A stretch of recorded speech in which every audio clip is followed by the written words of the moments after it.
Hello everyone, welcome to my channel Study Blooms. और आज हम स्टार्ट कर रहे हैं क्लास 9 चैप्टर पॉलिनोमियल से एल्जेब्रिक आइडेंटिटीज से रिलेटेड एक्सरसाइज 2.4। अब इस एक्सरसाइज में हमें ना बेसिकली एल्जेब्रिक आइडेंटिटीज यूज़ करना है सारे क्वेश्चंस को सॉल्व करने के लिए। तो सबसे पहले तो समझ लेते हैं कि एल्जेब्रिक आइडेंटिटीज होते क्या है। कुछ एल्जेब्रिक आइडेंटिटीज हमने क्लास 8 में पढ़ लिया था, उसको हम रिवाइज करेंगे, और कुछ नई आइडेंटिटीज जो हमें अब मिल रही हैं उसको हम अब इसी वीडियो में समझेंगे और फिर स्टार्ट करेंगे अपना एक्सरसाइज।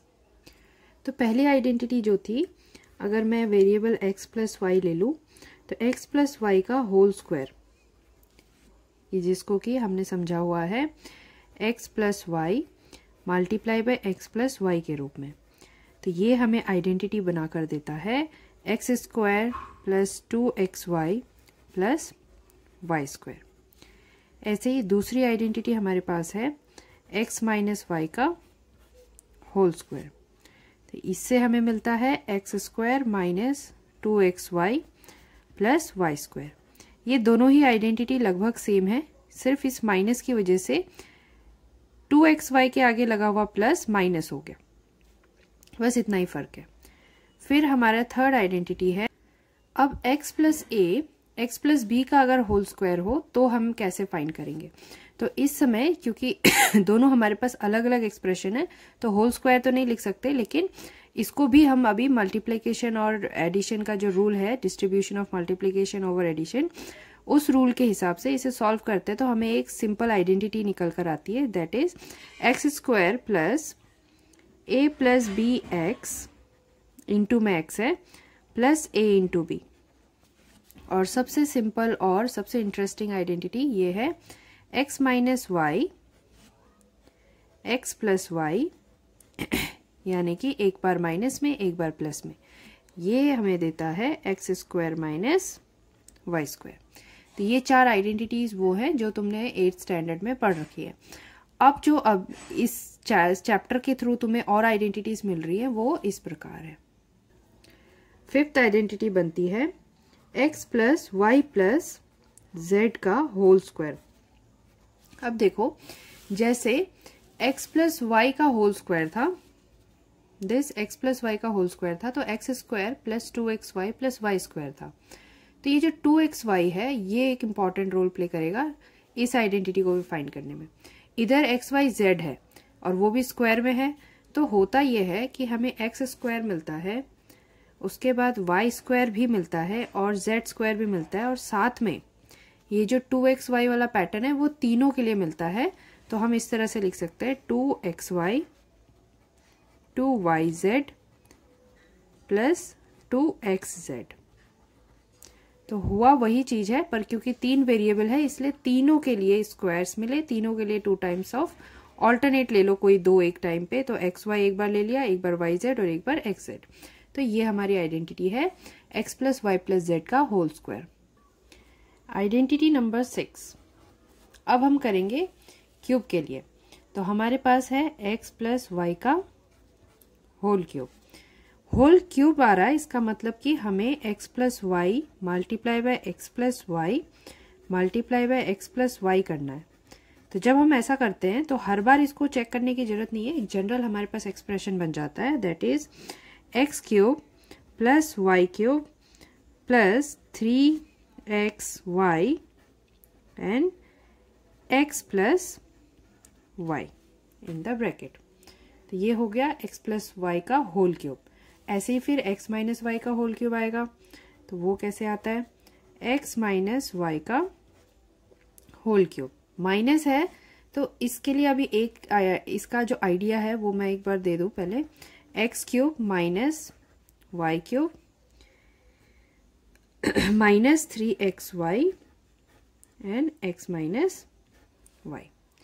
तो यहाँ पे जो हमें देखने को मिलता है, प्लस में सब प्लस है, कोई टेंशन की बात नहीं। अब माइनस वाले को कैसे लर्न करेंगे, कहाँ पे माइनस है, तो देखना y का पावर जहां पर भी ऑड नंबर में है वो माइनस है, y का क्यूब माइनस में है, यहाँ x और y पावर 1 है तो उसके आगे भी माइनस है, और यहाँ y उसके पावर भी 1 है, उसके आगे भी माइनस है। इसको अगर हम लोग एक्सपांड भी कर दें, क्योंकि 3xy के पास अभी भी चांसेस है कि वो थोड़ा और मल्टीप्लाई होगा, तो हमें कुछ ऐसा मिलेगा, x³ minus y³ minus x से 3xy मल्टीप्लाई होगा 3x² और फिर y से 3xy मल्टीप्लाई होगा, ये माइनस और माइनस मिलके प्लस हो रहा है 3x और y इंटू वाई हो गया y²। अब फिर से देख लो, y का पावर ऑड नंबर है माइनस, y का पावर ऑड नंबर है माइनस, y का पावर इवन नंबर है प्लस, और यहाँ y है ही नहीं प्लस। तो इस तरह से अगर लर्न करना चाहो तो उसको लर्न कर सकते हो कि कौन सा माइनस में रहता है कौन सा प्लस में। मैंने ऐसे लर्न किया है कि जहाँ पर भी y का पावर ऑड है उसके आगे माइनस लग जाता है, ठीक है, तो तब उसको लर्न करते आसानी होती है।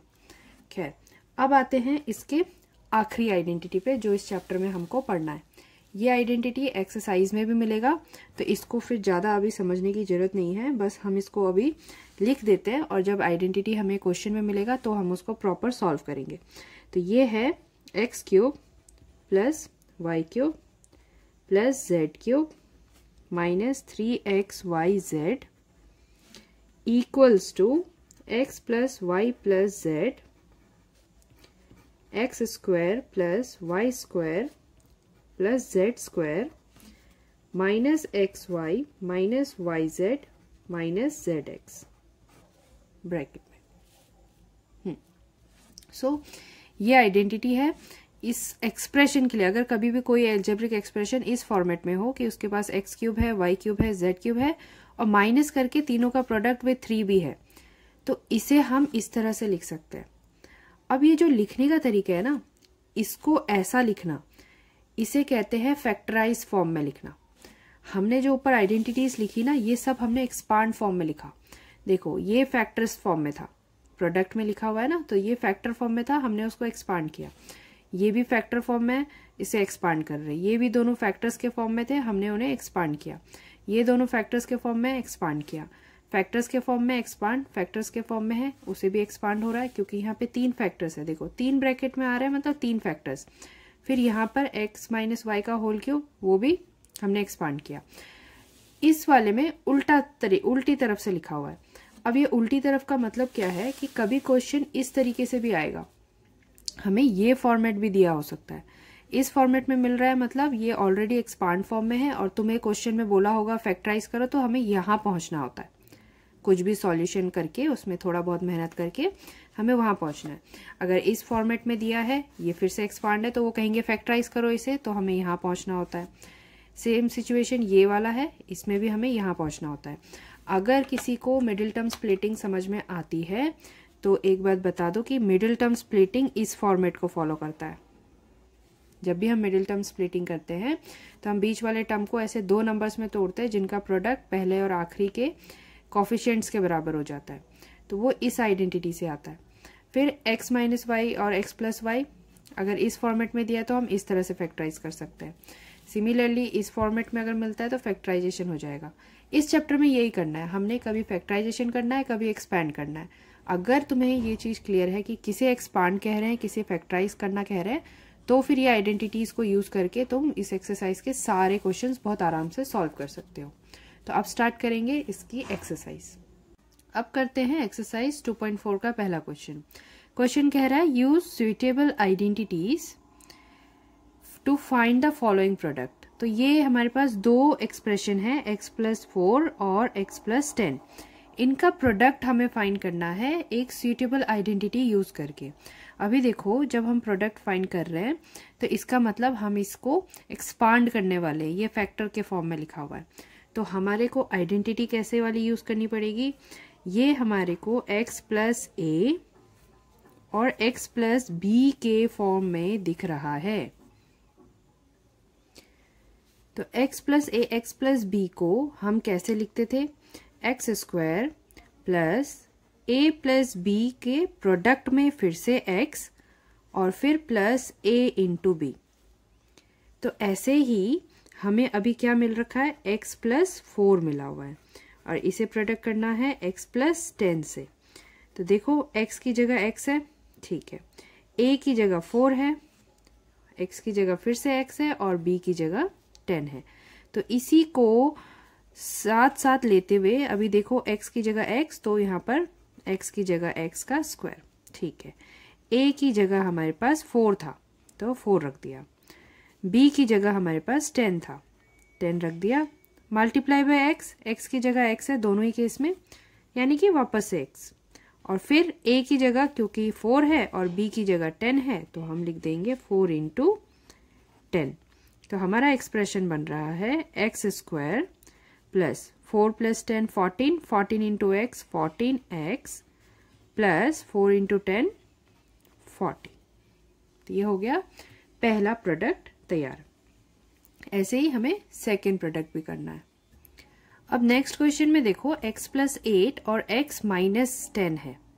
फिर से अगर मैं कंपेयर करूं x plus a x plus b, हम तो इस आइडेंटिटी को जानते हैं जो हमें देता है x square plus a plus b x a into b, और एक्सप्रेशन हमारे पास क्या है x प्लस 8 x माइनस 10।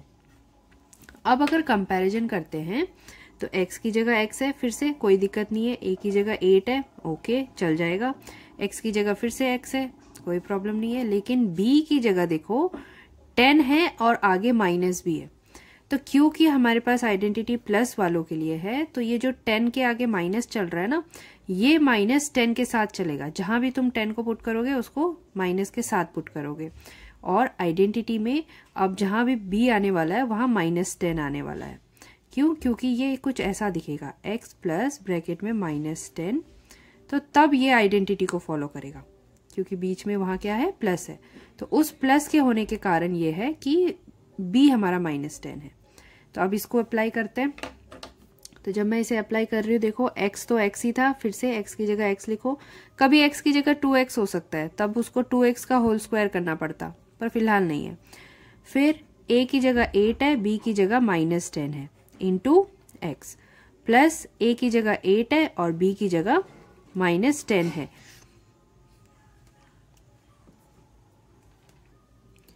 तो अब अगर इसे सॉल्व करेंगे तो ये हो जाएगा एक्स स्क्वायर माइनस 2x, क्योंकि 8 में से 10 गया, minus 2 into x minus 2x, और 8 इंटू माइनस 10 हो जाएगा minus 80। This is the answer. अब इस एक्सप्रेशन में देखो 3x प्लस 4 3x माइनस 5, तो फिर से आइडेंटिटी तो यही फॉलो हो रही है क्योंकि पहले वाले में x प्लस a है तो दूसरे वाले में x प्लस कुछ और है यानी कि b है। हम कैसे डिसाइड कर रहे हैं कि आइडेंटिटी क्या फॉलो हो रही है? तो हम ऐसे डिसाइड कर रहे हैं कि x x चलेगा, y y चलेगा तो x प्लस y होता, पर ये y y नहीं चल रहा है, वो अलग अलग है। इसका मतलब एक को a मानेंगे दूसरे को b, तो इस आइडेंटिटी के पैटर्न में ये क्वेश्चन हमें मिला है। तो इसका एक्सप्रेशन फिर से x square a plus b x plus a into b, मैं बार बार इसलिए लिख रही हूँ ताकि तुमको लर्न हो जाए। ओके, तो x प्लस a और x प्लस बी को अब मैं अगर इस एक्सप्रेशन के साथ कंपेयर करूं, हमारे पास है 3x plus 4 3x minus 5।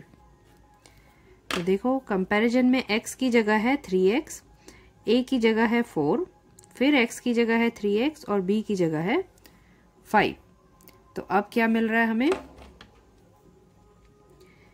x की जगह 3x का होल स्क्वायर, a की जगह 4 है, b की जगह माइनस 5 है, जो मैंने पहले क्वेश्चन में भी समझाने की कोशिश की थी कि क्यों ऐसा होता है। तो माइनस 5 को साथ में लिखेंगे, 4 प्लस माइनस 5, जिसको डायरेक्ट माइनस भी लिख सकते थे, इंटू x की जगह पर क्या था 3x था दोनों केस में, तो इंटू हम लिखेंगे 3x plus a into B मतलब 4 इंटू माइनस 5। अब यहां से हमें रियल में समझ आ रहा है कि कैसे हम वैल्यूज डालते हैं, क्योंकि अब पहले वाले केसेस में तो x की जगह x ही मिल रहा था, इधर हमें x की जगह प्लेस करने को मिला है 3x, a की जगह मिला है 4, x की जगह फिर से 3x, तो 3x डाला जाएगा जहां जहां x है। यहाँ x था तो 3x हो गया, यहाँ भी x था तो वहां पर भी 3x मल्टीप्लाई में आ गया। तो ये क्या बन रहा है, 3 का स्क्वायर 9, x का x स्क्वायर, फिर 4 माइनस 5 ये आ जाएगा -1, -1 इंटू 3x, तो ये हमें मिल रहा है -3x, एंड 4 इंटू 5 20, और एक माइनस तो -20। ये हो गया हमारा थर्ड एक्सप्रेशन। अब फोर्थ एक्सप्रेशन में देखो हमें y वेरिएबल यूज किया हुआ है, तो चलता है, y भी रख सकते हैं, t रख सकते हैं, p रख सकते हैं, z रख सकते हैं, कोई भी वेरिएबल हो सकता है। हमें बस पैटर्न देखना है कि वो कैसे पैटर्न में है। तो हमने देखा यहाँ y² और फिर 3/2 है, फिर y² है और फिर 3/2 है। अच्छा, तब तो ये पहले 3 में से कोई हो सकता है।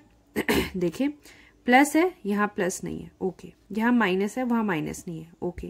तो एक बार प्लस में एक बार माइनस में, ऐसी आइडेंटिटी हमें कब मिलती है?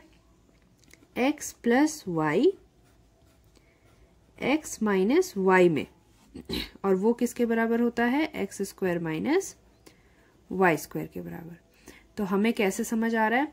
अगर मैं यहाँ पे कंपैरिजन करती हूँ और एक एक्सप्रेशन को दोबारा लिखकर y² 3/2, y² माइनस 3/2, तो यहाँ पे देखा जाए तो x की जगह है y² और y की जगह है 3/2, फिर से x की जगह है y² और y की जगह है 3/2, तो ये इक्वल हो जाएगा x का स्क्वायर, मतलब x की जगह y² है, y² है, ध्यान रखना, एक तो x के बाहर का स्क्वायर पड़ा हुआ है और फिर y के बाहर का स्क्वायर पड़ा हुआ है, और वो खुद में y² है, तो y² यहाँ आ रहा है, और एक स्क्वायर फॉर्मूले की वजह से ऑलरेडी है। हर बार ऐसा नहीं हुआ था ना। अगर हम यहाँ देखें तो x की जगह 3x पड़ा था तो हमने 3x का स्क्वायर कर लिया, x की जगह x पड़ा था तो हमने x का स्क्वायर किया। इस समय x की जगह y² है, y² है, इसका मतलब y के स्क्वायर का स्क्वायर करेंगे, माइनस, अब y की जगह पर क्या है? हम फॉर्मूले का y बोल रहे हैं, कंफ्यूज मत हो ना, क्योंकि क्वेश्चन में भी y दिया हुआ है और वो x को रिप्लेस कर रहा है और y को रिप्लेस कर रहा है 3/2।